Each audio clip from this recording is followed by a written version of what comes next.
السلام عليكم ورحمة الله وبركاته. قال رسول الله صلى الله عليه وسلم لا يدخل الجنة من لا يأمن جاره بوائقه. ಅಲ್ಲಾಹನ ಪ್ರವಾದಿ ಸಲ್ಲಲ್ಲಾಹು ಅಲೈಹಿ ವಸಲ್ಲಮರು ಹೇಳಿದ್ದಾರೆ, ನಾವು ಸತ್ಯ ವಿಶ್ವಾಸಿಗಳು ಎಂದು ಪರಿಗಣಿಸಲು ನಮ್ಮಲ್ಲಿ ಕೆಲವು ಕ್ವಾಲಿಟೀಸ್ಗಳು ಇರಬೇಕು, ನಮ್ಮಲ್ಲಿ ಕೆಲವು ವಿಶೇಷತೆಗಳು ಇರಬೇಕು. ಆಗ ಮಾತ್ರ ನಾವು ಒಬ್ಬ ವಿಶ್ವಾಸಿ ಎಂದು ಕರೆಯಲು ಸಾಧ್ಯ, ಸ್ವರ್ಗ ಪ್ರವೇಶಿಸಲು ಸಾಧ್ಯ.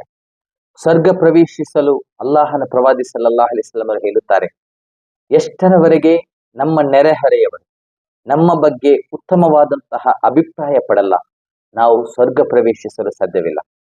ಅವರು ನಮ್ಮಿಂದ ತೊಂದರೆಗೊಳಗಾಗದೆ ನಮ್ಮ ಬಗ್ಗೆ ಉತ್ತಮವಾದಂತಹ ಅಭಿಪ್ರಾಯ ಪಟ್ಟರೆ ಮಾತ್ರ ನಾವು ಸ್ವರ್ಗಕ್ಕೆ ಪ್ರವೇಶಿಸಲು ಸಾಧ್ಯ.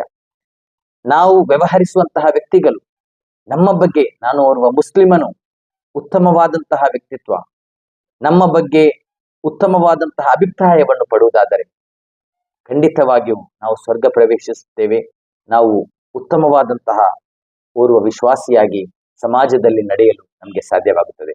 ಈ ನಿಟ್ಟಿನಲ್ಲಿ ನಮ್ಮಲ್ಲಿ ಇಂತಹ ಸಿಫಾತ್ಗಳು, ಗುಣಗಳು ಇರಬೇಕಾಗಿದೆ.